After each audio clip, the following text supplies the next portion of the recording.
اهلا بيكم في فيديو جديد. ازيكم عاملين ايه؟ كل سنة وانتم طيبين، ويا رب رمضان ده يكون شهر خير وبركة عليكم، وما يعديش كده الا لما تكونوا مجبورين الخاطر ومرتاحين البال ومحققين كل اللي انتوا بتتمنوه يا رب ان شاء الله. تعالوا النهاردة بقى نبدأ بينا فيديو جديد، بس حبيت اوريكم الزينة اللي انا عملتها في الشقة. بصوا، حطيت هنا كده على المكتبة، جبت الفانوس ده. طبعا انتوا عارفين الموقف اللي حصل لي بتاع الزينة والحاجات اللي جبتها واتسرقت والكلام ده. فالحمد لله ليا اخت بقى، اختي اول ما عرفت ببص لقيتها جايبالي في شنطة فيها كل حاجة بقى، يعني ممكن تتخيلوها، وجايبالي بزيادة كمان. فعلقت بصوا اللي هي النجوم والحاجات دي على الستارة، وباركولي بقى عملت حاجات كده ايه. علقت درع اليوتيوب ما كانش متعلق، جوزي بصراحة اللي خرم لي في الحيطان كده. وعلقت المكرمية دي كنت شاريها من فترة بس لسه ما علقتهاش، واياد صاحب الفكرة دي علق لي عليها الفوانيس بالشكل ده اللي هي بتنور دي. وركبت طبعا الستاير الخفيفة، طبعا انتوا هتزغرطولي في الفيديو ده. ركبت اخيرا الستاير الخفيفة، يعني كان مشكلتي فيها ايه مش عارفة، بس الحمد لله ركبتها مكوية وبقالها كتير معلقاها كده في الدولاب، في شماعة في الدولاب. ناقص بقى الستاير بتاعت البلكونة اللي ورايا دي. المهم بقى قولولي في رمضان ده عاملين ايه، واخباركم ايه كده؟ عايزة اعرف كده احوالكم، طمنوني عنكم كده في التعليقات. وده اول فيديو طبعا انا انزله في رمضان. بصوا يا جماعة، الناس اللي هي يعني انا احكي لكم على حاجة كده انا مريت بيها في شهر رمضان. حاجة خلتني بجد احب الشهر ده قوي. طبعا كلنا بنحب شهر رمضان، بس هقول لكم حاجة. احنا في الاول، يعني انا بالنسبة لي كده في بداية شهر رمضان ببقى متحمسة قوي، وعندي حاجات كتير قوي عايزة اعملها، وعايزة بقى اختم القرآن كذا مرة، وعايزة وعايزة وعايزة. وفي طقوس كده انا حباها عايزة اعملها، وعايزة ازين البيت، وعايزة رمضان ده يبقى شهر العبادة، ويعني اعمل فيه كده طقوس حلوة كده، واتقرب من ربنا اكتر، وامشي على عادات يعني احسن بقى وكده يعني. فالمهم ايه، بيجي شهر رمضان عليا، كان كل سنة كده ابص الاقي نفسي بتعب جدا في المطبخ، وبتعب جدا في البيت وكده، وببقى يعني ببقى نفسيا ببقى تعبانة بسبب ان انا مش قادرة اعمل الحاجات اللي في دماغي، او حتى يعني في العبادة وكده. ابص الاقي نفسي ممكن ابقى اقل من ايام تانية بسبب ايه؟ الطبيخ والبيت والحاجات دي كلها. بس في حاجات بقى لما بنكبر بنفهمها وبنستريح لما بنفهمها. وهي ايه مثلا؟ يعني انا كنت شايفة ان انا بضيع وقتي طول اليوم، وشايفة ان انا مضغوطة في البيت، وشايفة انه مش بأدي العبادة يعني بالطريقة اللي انا عايزاها، ومقصرة جدا. فلقيت ان انا اصلا يعني لما كبرت وفهمت كده، لقيت انه ايه؟ انه شغل البيت اللي انا بعمله ده، والتعب والمجهود اللي انا بعمله ده، هو اصلا عبادة. فلما فهمت الكلام ده بجد، ده بيخليكي اصلا تستريحي، ده بيخليكي اصلا يديكي دافع ان انتي لما تعملي الحاجة تعمليها بحب كمان. تمام. دي حاجة. تاني حاجة بقى، اتعلمت العبادة السهلة قوي الجميلة قوي قوي قوي، وهي ذكر الله. ذكر الله ده يعني سبحان الله، يعني مش اي حد يبقى قادر ان هو يذكر ربنا. في مرة قريت، مش عارفة الكلام ده صح ولا لا، بس في مرة قريت كده انه من علامات انه تعرفي ان ربنا بيحبك، ان تلاقي ذكر ربنا سهل على لسانك. وان في ناس لما تيجي تذكر ربنا كده تلاقي انه ذكر ربنا تقيل على لسانهم، ما يقدروش ان هم يذكروا ربنا بسهولة. ممكن يكون بقى من كتر الذنوب، ممكن يكون الله اعلم. بس انا قريت المعلومة دي في مرة، مش عارفة مدى صحتها، ولكن اللي انا اعرفه ان لما ربنا بيحب عبد بيوفقه للإيمان وللعبادة. فهحكي لكم بقى حاجة. في مرة كنت في الفترة دي، يعني كنت لاغية خالص فكرة الموبايل من حياتي، اللي هو بحاول ان انا على قد ما اقدر ما امسكش الموبايل خالص، وما شغلهوش جنبي حتى وانا واقفة بطبخ او كده. مخلية نفسي اللي هو ايه، لان انا لقيت طبعا فوائد للموضوع ده كتير جدا. انا كنت طول ما انا واقفه في المطبخ مشغله التليفون جنبي، ومشغلاه على حاجات يعني انا بستفيد منها وكل حاجه، لكن قلت ايه، في الفترة دي لاحظت كده ان انا لما بسيب التليفون وما بشغلهوش جنبي دماغي بتشتغل، ببدأ ان انا افكر انا عايزه اعمل كذا، انا في حد عايزه اتصل بيه، فبحاول ان انا اجمع كده ايه، يعني دماغي بتشتغل وبحاول ان انا اخطط اكتر يعني. غير بقى الموبايل لما بيشتغل جنبي يعني باخد الحاجة اللي هي يعني اللي انا بسمعها بس هي دي اللي انا بفكر فيها، دماغي مش شغالة في حاجة تانية. فايه اللي حصل بقى، انا ماما دايما كانت تقول لنا انا واخواتي يعني حاولوا ان انتوا تذكروا ربنا، بس اللي هو الذكر بقى اللي هو ايه بالالافات بقى وكده، اللي هو طول ما انت قاعده على طول على طول تعملي لنفسك ورد مثلا كام الف في اليوم مش عارفه. فكانت بتشجعنا الموضوع ده، بس انا بصراحه ما كنتش ايه يعني بعمل ده على طول، يعني كنت لما افتكر مش عارف ايه. فلاحظت حاجه حلوه قوي، انا لما عملت كده ولما سبت الموبايل ما بقتش اشغله جنبي خالص، فجيت واقفه كده قلت ايه اما استغل وقتي بقى وانا مثلا بغسل المواعين في ايه، في ان انا استغفر ربنا. انا دايما بحب ابدا الذكر بالاستغفار، احب ان انا استغفر مثلا 100 مرة او حاجة في الاول كده، وبعدين ابدأ مثلا بالصلاة على النبي. ولو لقيت نفسي ان انا ايه مش مركزة قوي وانا يعني دماغي مشتتة مش عارفة ايه مشوشة، دايما احب ان انا اصلي على النبي، لان الصلاة على النبي كده كده هتتقبل. ف فببدأ بالاستغفار. فالمهم بدأت ان انا استغفر ربنا، بدأت أقول استغفر الله العظيم الذي لا إله إلا هو الحي القيوم وأتوب إليه. ومش لازم إن أنا أعد، فضلت أقول أنا بقى بعد إزاي، بعد بشوف أنا بقول قد إيه في الدقيقة. تمام. ومثلا بتقولي كام مرة في الدقيقة، فتبدأي ان انت مثلا وقفتي ساعة بتغسلي مواعين او وقفتي نص ساعة، فبتعرفي انت اصلا ذكرتي ربنا في الوقت ده قد ايه. الرقم طبعا لما بتعرفيه ده بيشجعك ان انت تعملي زيادة يعني.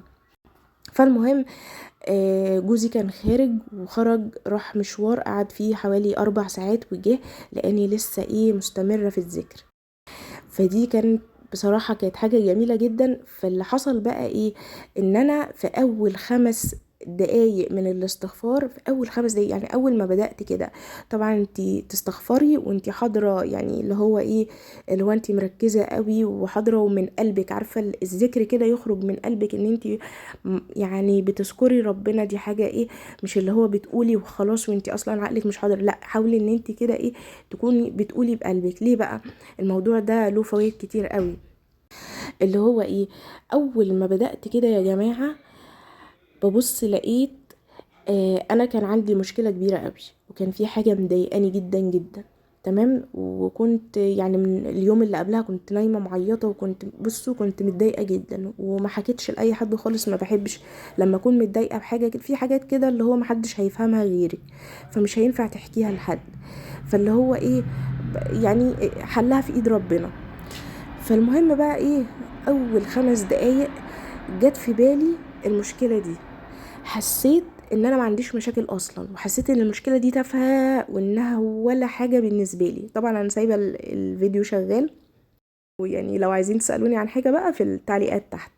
تمام، علشان عايزة احكي لكم الموضوع اللي انا بحكيه لكم ده. المهم حسيت ان انا المشكلة دي تافهة قوي، وحسيت ان انا مش زعلانة ومش متضايقة. عارفة لما يكون حد مزعلك قوي قوي قوي، فتيجي فجأة تقولي لا عادي انا مسامحاه عادي مش مشكلة هعدي، اكبر دماغي ايه المشكلة يعني. وتحس ان ربنا صغر كل حاجة في عينيكي، حسيت ان الدنيا دي ملهاش اي لازمة خالص. ايه ده، هو انا هزعل على ايه؟ سبحان الله، شوفوا فرق السماء عن الارض في الاحساس اللي انا كنت حاساه اليوم اللي قبلها عن اليوم ده. فالمهم انا بقيت مبسوطة قوي. ليا بقى واحدة صاحبتي حصل معاها مشكلة كبيرة قوي، المشكلة دي كان يعني كفيل ان هي تدمر نفسيتها. وقعت في ظلم كبير قوي قوي.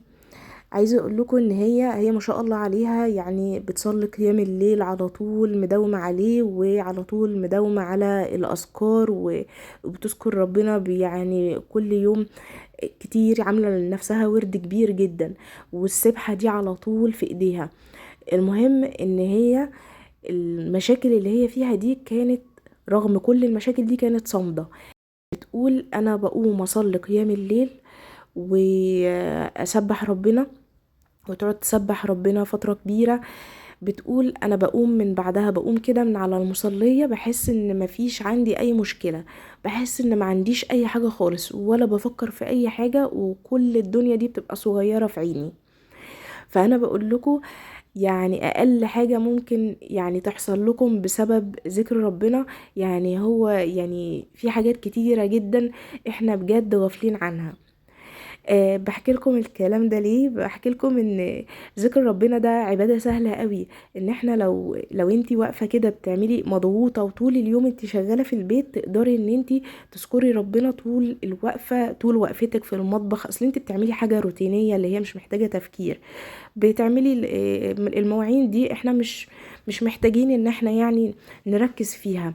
فلو انت عملتي العبادة السهلة خالص دي، واللي هي من اكتر العبادات اللي بيحبها ربنا، هتلاقي انه انت عملتي كل اللي انت عايزاه في البيت، وفي نفس الوقت اديتي العبادات بتاعتك بالشكل اللي انت اخر اليوم ما تحسيش بقى ان انت مقصرة.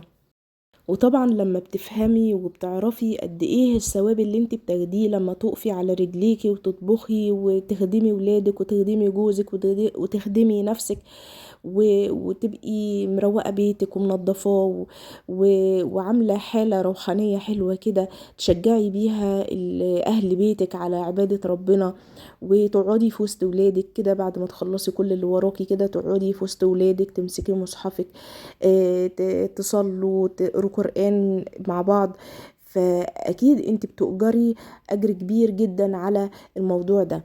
عايزه اقول لكم برضو كان من الحاجات اللي انا نفسي فيها ان انا اعملها يعني وحباها، ان انا اعمل اطعام مثلا في شهر رمضان او حتى في الايام العاديه، كنت ببقى حابه ان انا اعمله. فجيت فبلاقي نفسي مش قادره، فجيت فكرت مع نفسي كده، قلت طيب ما انا كل يوم بعمل الاكل لجوزي ولولادي. وعلى فكره لو انت كمان معاكي حماكي وحماتك بقى، لو معاكي حد يعني في البيت هو غير ولادك وجوزك، وانت كمان بتعملي له الاكل كل يوم، فمعنى ذلك ان انت اجرك بيبقى كبير قوي.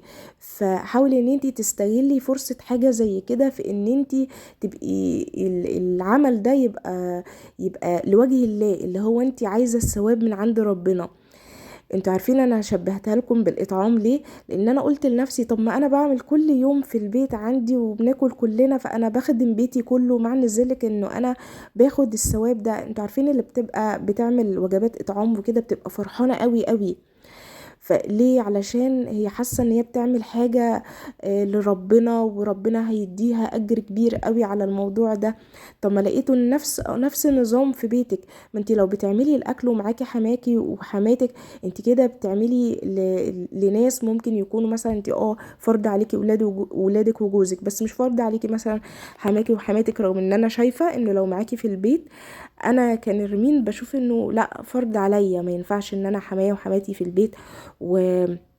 ومثلا يعملوا الاكل لنفسهم، هم ناس كبار في السن مثلا او حد تاني يعمله لهم وانا موجوده في البيت. لا، دي فرصه كبيره قوي، فرصه جميله قوي ان انت تتقربي بيها لربنا من خلال ان انت خدمه اهل بيتك. دي احلى خدمه، احلى حاجه ان انت تخدمي الناس القريبه منك، الاقربون اولى بالمعروف. فخليكي فرحانة ومبسوطة بشغل بيتك، واعملي كل حاجة بحب، واذكري ربنا طول ما انتي واقفة علشان يبقى عندك ثوابين مش ثواب واحد. والناس اللي كانت بتكتب لي بقى في التعليقات ان هي مثلا بتقطع في الصلاة او مش عارفة تلتزم بميعاد الصلاة نفسه، بتأخر الصلاة او كده، في اي عبادة انت مقصرة فيها، حاولي ان انت بقى الايام دي عندك فرصة اهو ان انت تلتزمي وتتعودي على الحاجات اللي انت كان نفسك ان انت تعمليها. وكمان ولادك، لو انت مثلا عندك طفل او حاجة مش عارفة ان انت تخليه يتعود على الصلاة، فرمضان هيبقى فرصة، يعني فرصة كبيرة قوي. حاولي ان انت تستغليها في ان انت تخلي ولادك يصلوا، حاولي ان انت تخليهم يقروا قرآن ويحفظوا قرآن. ولو في جنبكم جامع كمان وهيروحوا يصلوا في الجامع، دي بتبقى حاجة جميلة جدا وبتشجع الاطفال وبيحسوا بقى برمضان فعلا. حاولي كمان ان انت تشجعيهم بمكافآت وتعملي لهم كده جوائز مكافآت. حاولي تعملي لهم مثلا اكله حلوه للي هيصلي كل الصلوات في وقتها من غير كمان ما انت تقولي لهم. حاولي ان انت تشجعيهم في الايام دي، لان عندك فرصه كبيره قوي، حاولي ان انت تستغليها. اشوفكم فيديو جديد، مع السلامه.